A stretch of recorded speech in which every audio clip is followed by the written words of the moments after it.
across the realms and around the world, welcome to Outside the Box. Tonight, your host and vessel of spirit is Nancy Zilversmit.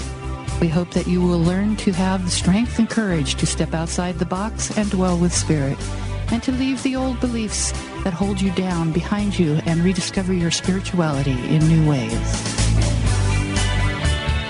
Hello, this is April 29th, 2015, and this show is brought to you by www.sanctuaryofsacredspace.com. Today we are going to talk about happiness, what it is, who's got it, and where we are in the world ranking. We are not in the top 10, and we are not in the bottom 10 either. So, going to talk about events first really quick. I will be out at Melting Heart Boutique both Friday and Saturday from 12 to 5 p.m. You can come in and see me for readings, energy work, or spiritual counseling. You don't need an appointment. You can just walk in. Just come in that time frame between 12 and 5. It's at 702 West Camelback Road, Phoenix, Arizona, Suite 12, on the north side of the building. Okay, I had a class start this last week, and a few days before the class, I had one of my little vision things going on, and it's just like in a meditation, and they put it in like a circle, and I'm sitting there in a silhouette, and then there's one person joining me, two people joining me, a few other people joining me, until I had this little group of people that were joining me, and then the vision ended, and I'm going, okay, so what is that?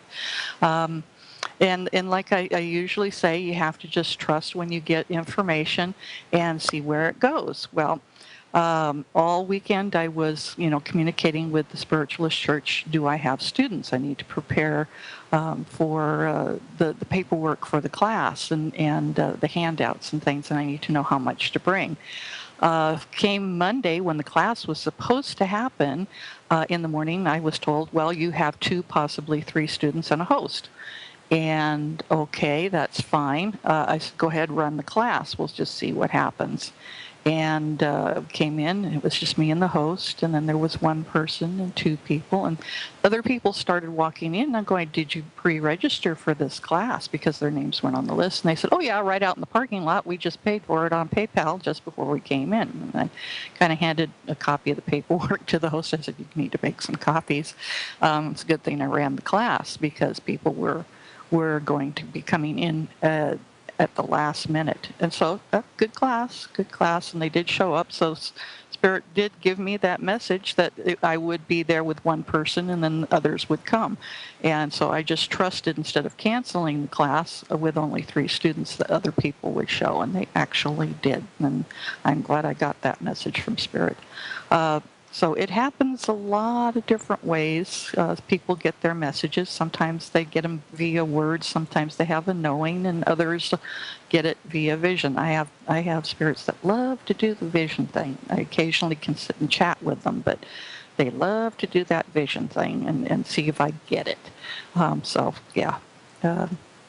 Good vision with them. Okay, so we're going to move into the subject matter pretty quickly. That's the only story I'm going to give you this week. I usually have a whole bunch of other stories, but this week has been very, very busy, and getting things going, teaching classes, doing a psychic fair, and other things, and family issues.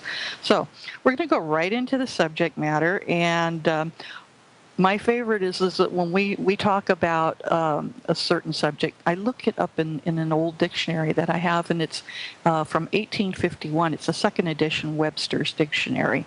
And their version of happiness is a little bit different than what we call happiness today.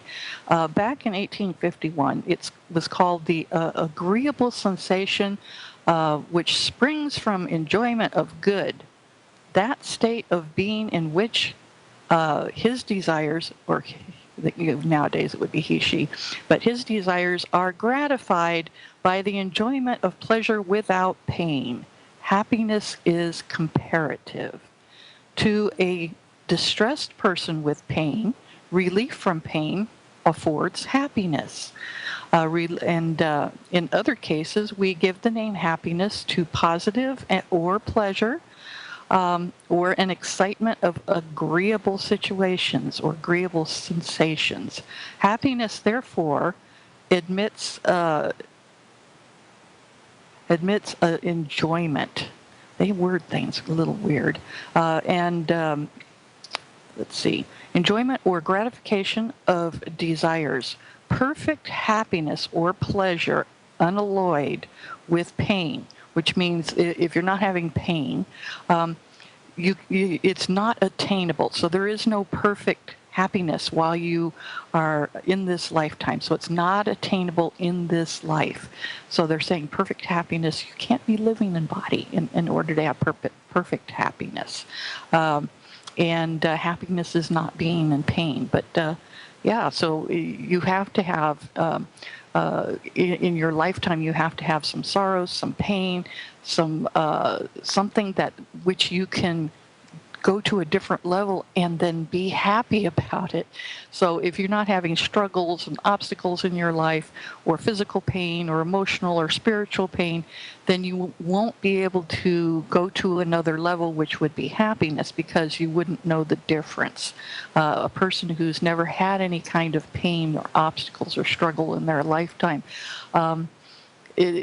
and that they're living in this perfect bliss, they don't understand what it is to not have it. So they don't understand that there is a difference.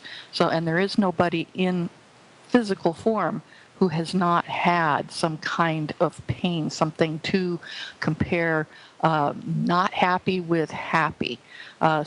And perfect happiness just doesn't exist as far as attaining it in a physical lifetime. So that was 1851. Nowadays, happiness is a mental or emotional state of well-being defined by a positive or pleasant emotion ranging from contentment to intense joy. Boy, did that description get cut way down and changed a lot. So we're going to discuss that. There's some things that you can do to find happiness in your life. We'll discuss those things too. We'll discuss where we are on the happiness chart, which I think we can talk about that now. The top 10 countries for happiness, and there's been surveys that have been done, and international rankings from 0 to 10 in over 150 countries. 150 countries were done. And what I printed out was the top 85. I didn't think I needed to go any further than that because we are in the United States in that section. So let's see. Number one for more than one consecutive year is Denmark. Second would be Norway. Third would be Switzerland. Fourth is the Netherlands. Notice these are countries that are all kinds of grouped together and over in Europe. And they all are up in that happiness thing. What are they doing that we're not? Canada is 6th. Finland is 7th. Austria is 8th. Iceland is 9th. And Australia is 10th. Wow. We're not in that top 10. The bottom of the list, and some of it might be surprising and some of it won't be surprising. I can get the papers to separate here. There we go. The bottom 10, in 76th position, we have Indonesia. 77th is Turkey. 78th is Libya. 79th is Bahrain. 80th is Montenegro. 81st is Pakistan. 82nd is Nigeria. 83rd is Kosovo, 84th is Honduras, and 85, the bottom of the list, is Portugal. Where does the United States come in on this list? Well, we come in at number 18. Number 18. Mexico is happier than we are, believe it or not. And so are quite a few other countries. Israel is number 11. But yeah, Mexico is happier than us. Go figure. Let's go and put this somewhere. Okay, so when I run out of places, it hits the floor, and as they do in other newsrooms as well. Okay, so what we have today is happiness, and we're going to find that happiness is a mental or emotional state, which I already stated that. This is the positive, the current definition. It's happiness or mental or emotional state of well-being defined by positive or pleasant emotions ranging from contentment to intense joy. And there are many approaches to happiness, and they can be biological. Oh, yeah, biological, psychological, religious, and philosophical. And there's many, many ways that it is defined under each of those categories. Philosophers think that happiness should be in the terms of living a good life, or flourishing, or simply as an emotion. The Greeks used a word called eudaimonia, and it's used in virtue ethics, which is a transition over time from emphasis on happiness and virtue, which is the old days, happiness and virtue, to now virtue of happiness. And so we kind of switched it around as time changed. So where do you put your virtue, and how do you compare that to happiness? A lot of people would like to drop the virtue out of there and just be happy, but that's the original discussion on that.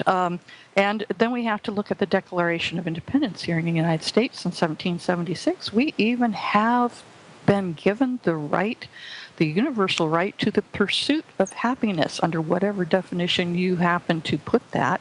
So the part of the challenge of that pursuit of happiness is that we categorize it, and that's it's a fuzzy concept in the Constitution, and it means so many different things.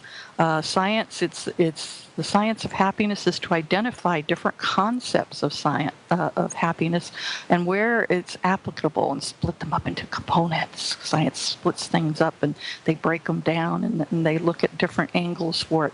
And so if you have science studying what happiness is, it's a very different concept as to what we have in previous definitions in the past. So related concepts will be well-being, quality of life, and flourishing. Those are some of the older ones. And happiness as contentment. Happiness as contentment.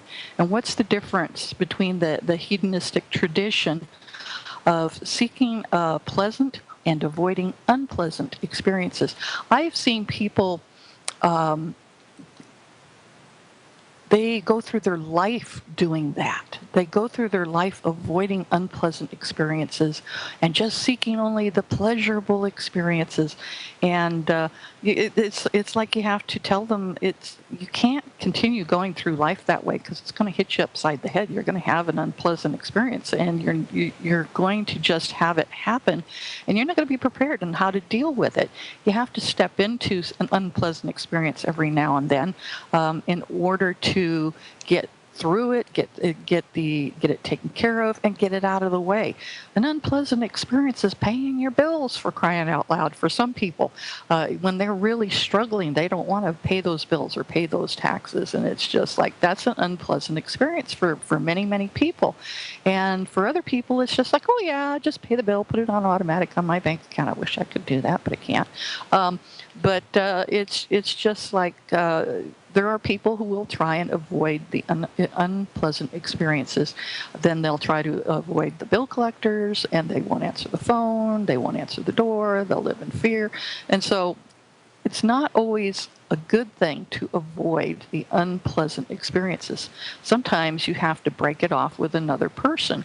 That can be an unpleasant experience, but do you want to continue in a relationship that is also unpleasant? So you've got to pick which way you're going to go with that. If you're not happy in a relationship, it's going to be an unpleasant experience to end that, so that you can seek your happiness elsewhere. So anyway, that is one way of looking at it. And then there's another tradition of living life in a full and deeply satisfying way.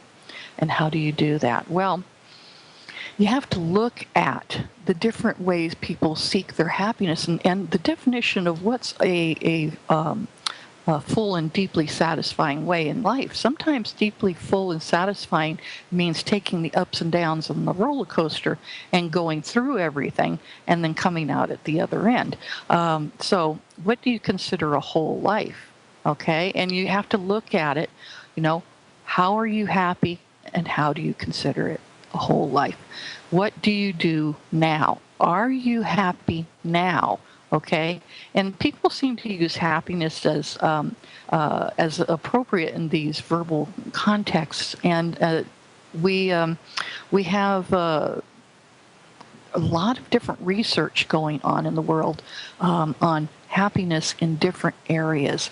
We're going to look at a little bit at some of those. I mean, they started doing studies a long time ago, back in the 19th century, but it goes even back further than that, because we have opinions from Aristotle even about what happiness is, and we have studies that are still going on today.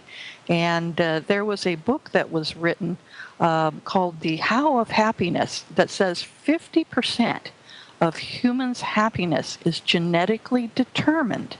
This is based on twin studies. So genetically determined 50% of the time. It doesn't go into any detail. You'd probably have to buy the book to get the detail on that. But 10% of a person's happiness is affected by life circumstances and situation. The remaining 40% of happiness is subject to self-control. So how do you control yourself in situations that would make you happy or not happy? Okay, and that was a result of a 75-year study at Harvard. Okay, showing high correlations in loving relationships, especially with parents, and later in life and well-being. 75 years, that book. Okay, there was a second edition of the Handbook of Emotions in the year 2000 that says happiness comes from encountering unexpected positive events. Unexpected positive events. I don't know, I can be happy just sitting talking to Spirit, or I can be happy, getting up in the morning and getting things done. But unexpected positive events. Yes, I would be happy if I won the lottery. That would be an unexpected positive event, even though I buy the tickets every now and then.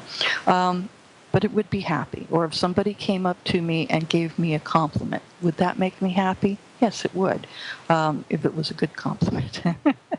And we have here, according to Mark Leary, who reported in 1995 in Psychology Today, we are happiest when basking in acceptance and praise of others. Acceptance and praise of others. And if that is what makes us our happiness, how does that affect our children? So, it's very important to encourage others, praise them when they do something right, not good job, not treat them like a dog. I hate it when teachers would do that to kids, and they still do. And it's just like, that's something you tell my dog when he's done something right. Okay. But then they just get to the point where they just expect that all the time. So we have a lot of millennials and other people who just think they're entitled to everything. And it's just like, yeah, something's got to change there. Something's got to change there, because not everything is going to be for their gratification, for their happiness. And then they get a reality check, and it's just like, how do they deal with it? They don't know how to deal with it. Okay, so happiness can be a label for a family of related emotional states, such as joy, amusement, satisfaction, gratification, euphoria, and triumph. Those can all make you happy. Being in a competition and coming out on top, that can make you happy. Or if you're somebody who it's your first competition and you came in last and you're happy you just made it that far, especially if it was a marathon or something, or one of those little 20K runs or 5K runs. And if you just made it to the finish line, you might be happy about that. It depends on how you define happiness. It depends on how you define success also.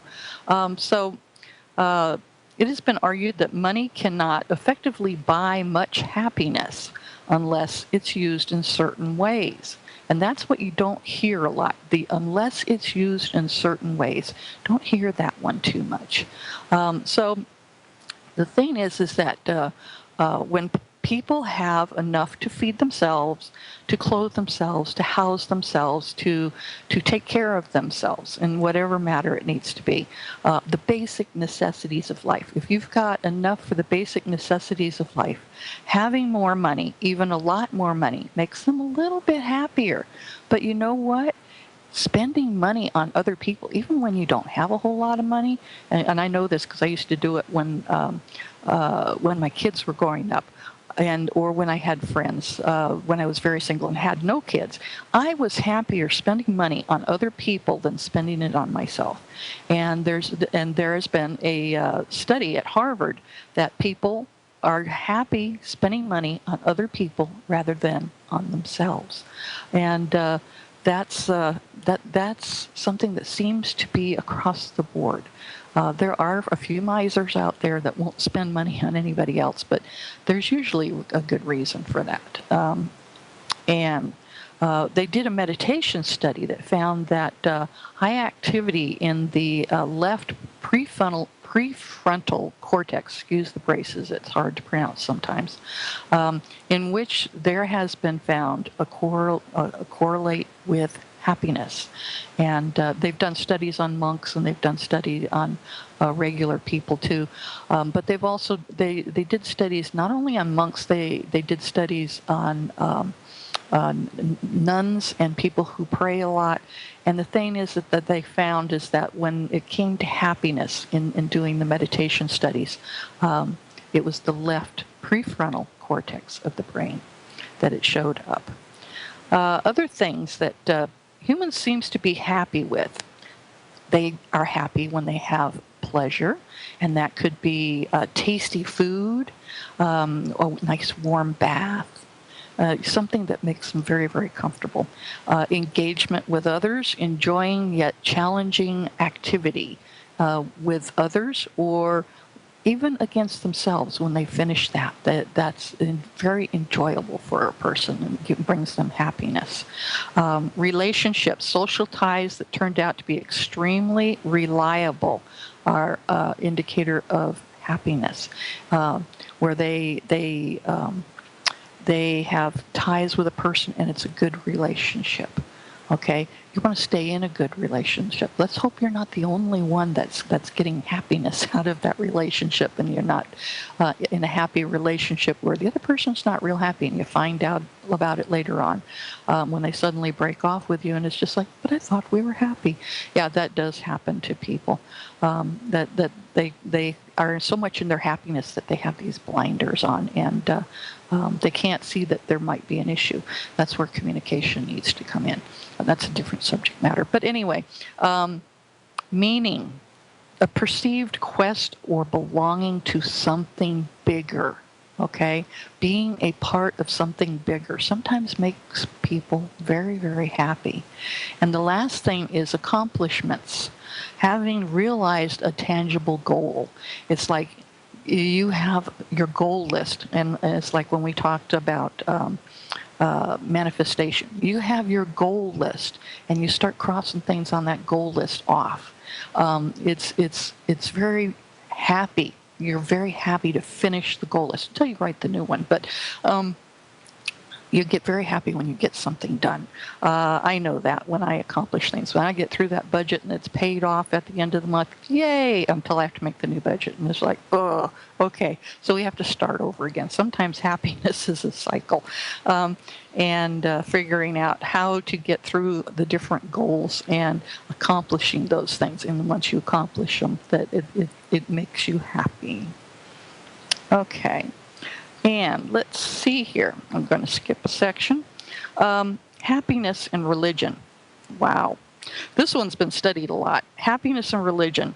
It's been studied so much, and it depends on the different religions out there.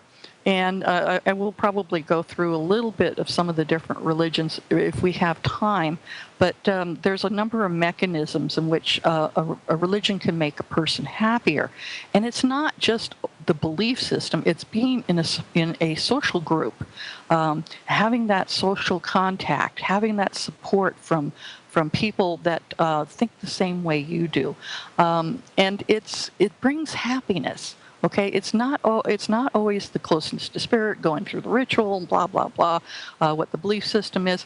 It's because they are making social contact with other people, and they get support from that group of people in their own belief systems, in their religious pursuits. The mental activity that comes with optimism, volunteering, coping strategies. They learn coping strategies, and they enhance one's ability to deal with stress. And that's under religion, and that runs pretty much across all of the religions that are out there. They have something that helps with that. It gives them a reason for being psychologically. A reason for being makes them happy. Okay. Also, they engage in these behaviors, and sometimes it's related to good health, because if you're a happy person, you're going to take care of yourself. You're emotionally in a better place. You're not stressing. Stress can cause illness, but you're in a happier place because you've got a support system, and it contributes to good health. It contributes to good health, and there is less substance abuse when you are in a very positive group of people. Less substance abuse. Unless you're in a group of people like the cannabis church, which we talked about last week, they tend to use a substance which is right now it's going through. Is it legal? Is it not legal in different states? Federal versus state law. So and they're challenging that. And I think that if they accomplish what they're doing, they're going to be very happy about it. But they are going to use their substance, and they said that very, very clearly. They are going to use that substance. But then there are some religions that have been out there for centuries, for eons, that actually do use some form of herbal substance to help them get to what they call the higher level, to see visions and do other things. And to them, it's part of their religion. So moving on. Okay. Correlations between religiousness and depressive symptoms indicate that the greater religiousness, they have fewer symptoms of depression. Okay, so if you are in a high happy state in your religion, you have less depression. Okay, and those who report that God is very important in their lives are on the average more satisfied with their lives, and after accounting for their income, age, and their individual characteristics. Okay, so they say that those who are the least religiously committed can also say that they are happy, but the happiness for those who are more committed is twice as much, according to studies. And they have, because of their high religiousness, they have a lower risk of depression, drug abuse, and suicide are included in the studies as well. And there is a difference between a religious commitment and higher levels of perceived well-being and self-esteem. And they also tend to lower hypertension along with that, and clinical delinquency. And that's in medical studies. Okay. Happiness is also used when we encounter the terrorist. We have a lot of terrorist activity going on in the world today, and it's not something that's new. It's been around since man's been around, that there's been that kind of activity, and it's basically a control thing. But it says that people suffer anxiety a lot when they are put into that situation, because they're reminded of the inevitable death that's part of the control, the terrorist control. They're going to kill people. They are going to control you, and they use a lot of negativity and on their end, probably their joy, that they can instill pain into other people doing that. Okay, so through terror management, individuals are motivated to seek certain elements in their life, and it's gives you a sense of more morality and depth in satisfactory ways if you have a religious background, because psychologically you will suffer less anxiety if you have a religious belief system compared to somebody who does not, because you have this guarantee that you're going to continue on after death. And so these people are usually less afraid of in this situation, and they will accept death because of the religious meaning and the way they were taught. And so they manage their death anxiety at a much higher level. And so they are literally going on to the next level, which means life after death. And that's the belief in something in the afterlife, their belief in God, or their belief in that there's a divine, or that there's reincarnation, or whatever it is, so that the incidence of general anxiety, social anxiety, paranoia, obsession, compulsion is less. Okay, you have less symptoms if you have a stronger belief system that there is something after life. They say that it's even harder, though, for those who have no belief system, and they freak out. It doesn't mean, well, it just means that you can terrorize them more. It brings the fear up to them even more. So which is what terrorism would like to accomplish. So. Yeah, benefits of religion are due to strong convictions and membership in a social group. Okay, so it gives you a powerful coping ability when you are in a negative situation. Okay, we're going to look at a little bit at a couple of the different religions that are out there. Buddhism, theirs is basically when you achieve freedom from suffering. Go back to that original definition in the Webster's Dictionary. You're happy when you are freed from pain. So theirs are when you are freed from suffering. You free yourself through the noble eightfold path, and it leads to practicing, becoming a practitioner of nirvana, a state of everlasting peace. Ultimate happiness only achieved when overcoming the craving in all forms. So when you crave, you cannot be truly happy under the Buddhist religion if you are trying to find your nirvana. The more mundane forms of happiness, such as acquiring wealth and maintaining good relationships, are also recognized as worthy goals for the lay people. And the lay people are the ones that are not the monks. It also encourages a generation of loving kindness and compassion and the desire for happiness and welfare of all beings. So it's not only seeking your own happiness, but that of everyone else around you. In Judaism, they say to their Bible verse is to describe happiness is worship the Lord with gladness. Come before him with joyful songs. So it stresses joy in service to God, and which they think that's a great commandment. That's a great commandment, because to always be in the state of happiness is a wonderful thing, a wonderful commandment, which means that when a person is happy, they are more capable of serving God and going about their daily activities than when they are depressed or upset. So they They look at themselves and they choose to not be depressed or upset. Doesn't mean that doesn't happen, but if they want happiness to serve God, they try not to be in a negative state. So if they are happy, they are serving God. Catholicism, well, happiness involves good fortune, chance, or happiness happening.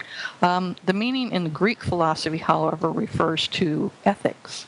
So in Catholicism, the ultimate end of human existence in felicity, a Latin equivalent to the Greek okay, this is a long word. Eudaimonia, blessed happiness. Okay. And it was described in the 13th century by theologian Thomas Aquinas. He was Catholic. Of God's existence in the next life. Human complexities like reasoning and cognition produce a well-being or a happiness. And so they say contemplate on God. Okay, I have a Windows thing came up here. Okay, contemplate on God and you will find happiness. I do not want my computer restarting on me. And anyway, so happy that it gave me a warning. They say contemplation on God, the infinite beautiful as the supreme delight of the will. So it's perfect happiness, complete well-being. It is not to be attained in this life, but in the next. That was also in the description from the 1851. Not attainable in this life, but in the next. So we're going to move on to spiritual happiness, where often there is a community-orientated spirituality. Of course, it could be an individual, but it's usually a community of people, and their happiness is individually based, not so much as the group itself, but individually based, and it's not really formalized. And it can. There was a study done in 2014 of 320 children, ages 8 through 12. 8 through 12, that's pretty young, in both public schools and private schools. They were given a spiritual well-being questionnaire. I'm kind of wondering at that age how they were really questioning kids. But anyway, to assess the correlation between their spirituality and their happiness. Spirituality, and not with religious practices of praying and attending church services. So there was a little difference there. Religion, church services, spirituality, not so much. Correlating the positivity with the child's happiness. The more spiritual the child was, the happier the child was. And the spirituality accounted from 3 to 26% of the variance in happiness. So little children, I wonder if that changes as they get older.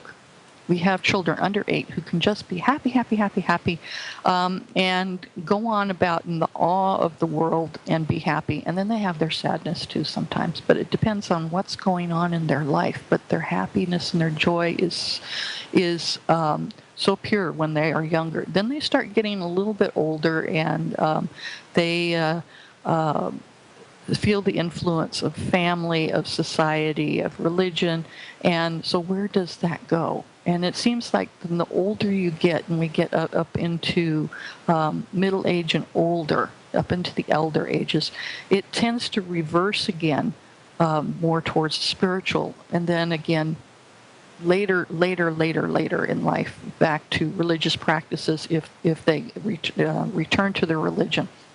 And I think that's the part about the belief system of what happens in the afterlife. And they want that hope, and they have that happiness that, that things are going to go in that direction. Philosophically, let's see. Do I want to go through all of these? I do not. Okay. Economic happiness. Having enough money to do things? Yes, we did talk about that already. And they argued that happiness at work is one of the driving forces between positive outcome at work. At work. And I believe I had a second paper on that. I do, right here. Happiness at work is traditionally seen as a potential byproduct of positive outcomes at work rather than the pathway to success in business. How many people are working in a job where they're not happy? I know a lot of people like that. They're just working because they have to pay bills. They have to feed mouths. They have to pay bills. They go to work because they need to pay bills, and it's not working living to work. It's working to live, and big difference.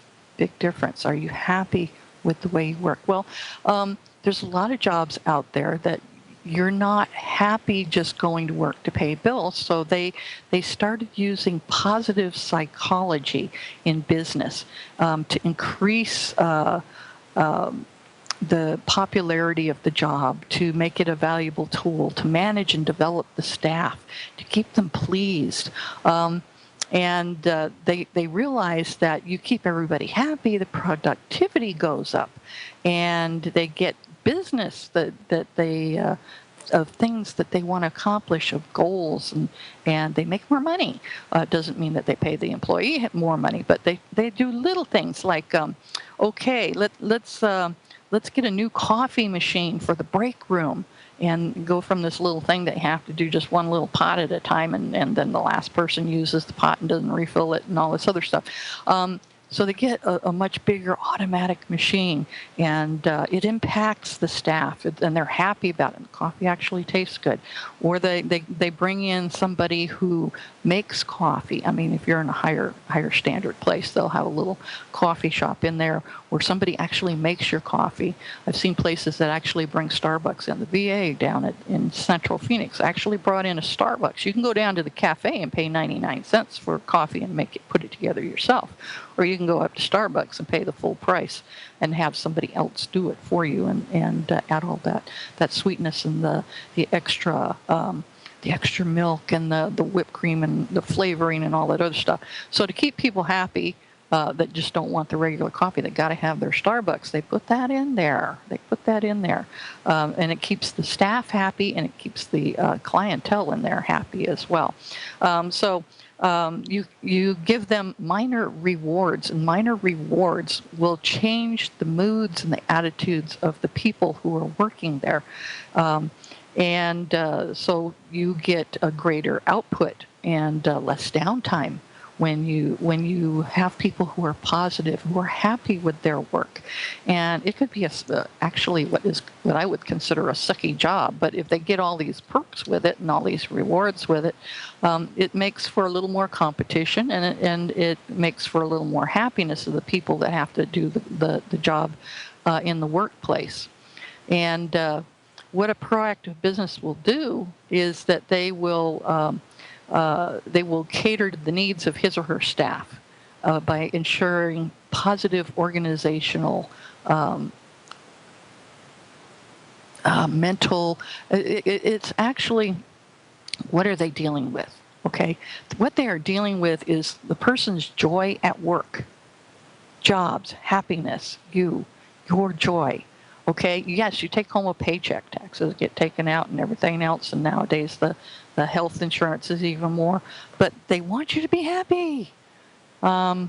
You may still have to have a second job, but they want you to be happy in the job that you have. And happiness is exhibited if better financial performance is done, and there's better customer satisfaction. Oh my gosh, got to satisfy those customers. So it's done in a psychological manner. Employees will reap the benefits of the little rewards that they get happy about, but the companies themselves also reap the benefits.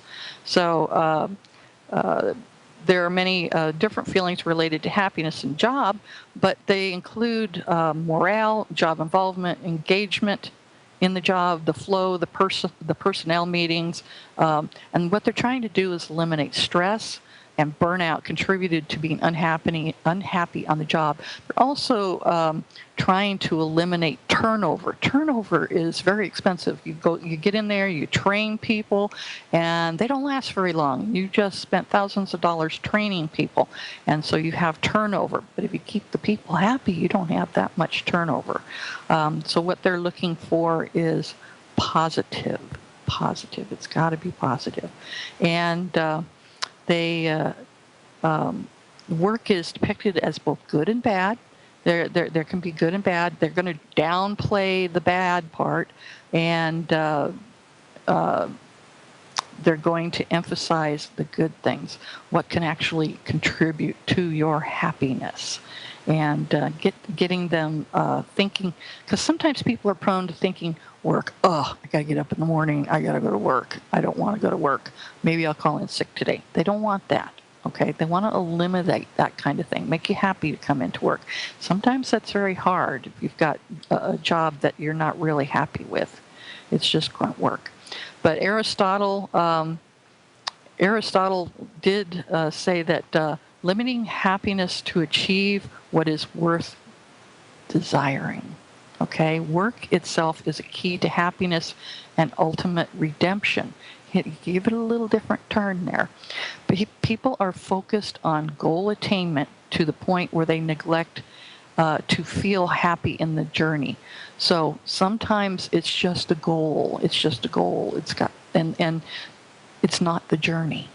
Okay, so Aristotle is saying be happy in the journey, not just the goal piece, but in the journey. Okay. So we're going to leave that alone, and we're going to look at some other things that you can do. So if you want your happiness, okay, and you've tried everything, you've done the affirmations, you've done yoga, you've meditated, you've eaten healthy, and there's no guarantee that that's going to lead you to happiness, okay? So how do you get to happiness? Well, find out take a good look at yourself inside, okay?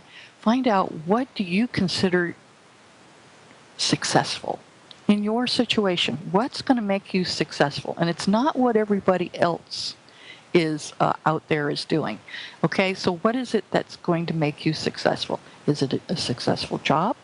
Is it a successful relationship? Is it a feeling of accomplishment? And success has to become the end goal. So you sit down and you figure out what is going to be successful for you. And when you achieve that success, or you're in the journey of that success, what are you happy about it? You know, what's it bringing you? Does it bring you a sense of accomplishment? Are you happy about it?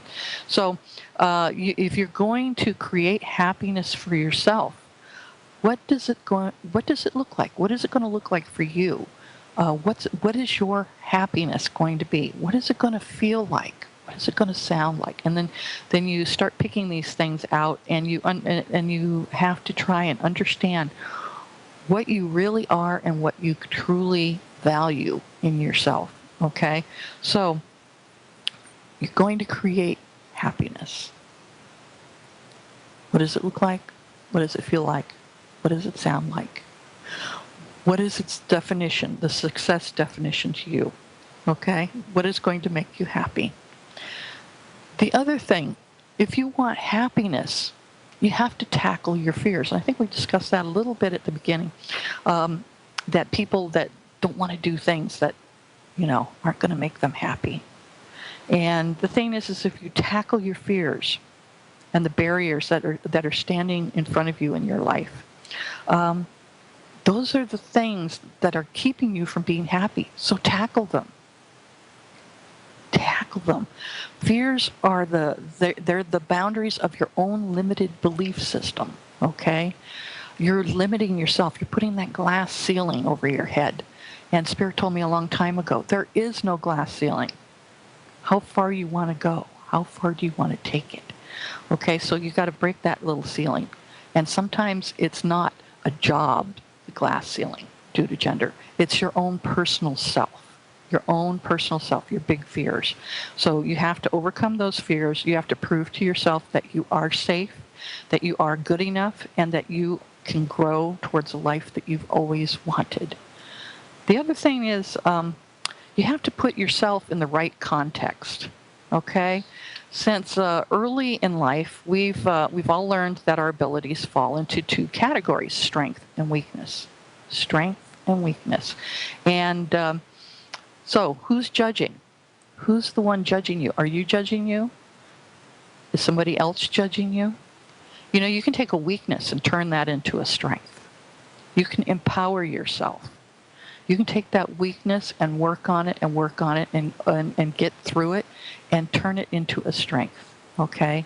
Today we have so many distractions, technology, and phones and computers and tablets and all kinds of other technology and television sets. But that may be your weakness, but it might also be your strength. It depends on what you're doing with it. Depends on what you're doing with it. The other thing is that as you're going through life, savor the moments. Savor the moments. Something good happens. Stop right there. Savor it. Realize it. Write it down. This is one of my happiness points. And it doesn't have to be huge. It's moment to moment, living life. And you have to decide, are you happy or not? Does this bring me happiness or not? So slow down. Savor the moment. Watch the sunset. Do you have gratitude for what was going on in that day? Hold a loved one. Sip a cup of tea. Hold your cat or your dog or whatever pet you have. Hold a child. Whatever or whoever your loved one is, and savor the moment. No matter how crazy life can get, how stressful life can get, stop and savor a moment and find happiness in that moment. It's not always guaranteed, but everything happens in the moment. And if you stay in the moment, stop living in the past, stop having that fear in the future, you can find happiness. Okay? Another thing is that you need to look at what are your core values. What kind of person do you want to be? How do you want to run your life? And then write it down. What kind of person do you want to be? How do you want to run your life? And look at other people, and look at the ones who are the great people in the world. Look at their successes. Look at where their happiness was, and you don't have to take everything that they did in their life, but pick out the ones that would bring you happiness, that would bring you success. And add those to your own core values. Add them to yours. And keep only those things that you agree with. Out there, we have so many articles, so many news stories, so many books, so many people with different opinions as to what will make you happy. You have to come up with your own sometimes, and it's individual. It's not the same across the board. Enjoy the special moments in your life. Do something to keep a memory of that. Take a picture, write it down. Tell stories, the way they did it in the old days, storytelling. And know that sometimes when people obsess on succeeding to find their happiness, actually it makes them more unhappy. So don't obsess over it. Because when you obsess and why am I not happy? Well, maybe you're obsessing a little bit over it, and you're not looking at the little things in life. You're only looking at the big thing that's out there that you want, and you think that that's going to make you happy. Sometimes having is not going to make you happy. Sometimes it's the journey that will make you the happiest. People around you that make you the happiest. Maybe a small item, a letter, will make you happy when you look back on it. So you need to look at different ways to bring yourself happiness. It's not dependent on everyone else in the world. It's dependent on you, what is within you. Journal your emotions. That's a good way to start. It gives you a measurement. It's like keeping a food journal, okay? We're going to keep a happiness journal. Keep a happiness journal versus what people do with the food journal. What it does is it makes you realize what point in the day where you actually are happy, where you have been successful, where you have satisfaction. And then read back. Keep it for about a week and then read back. Oh, yes, I was happy here. I did accomplish something here. I had a success here. When you feel down in the dumps, go back and look at your list. What did I do?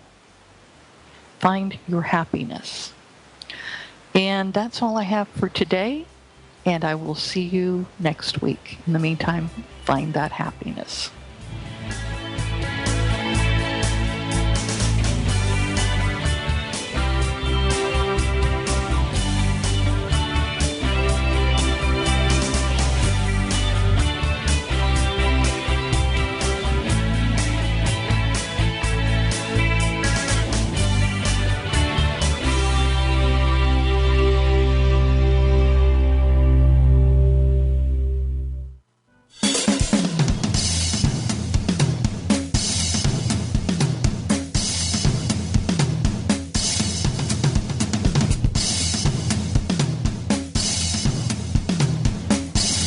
Listening to AchieveRadio.com. A new drummer for a new awakening.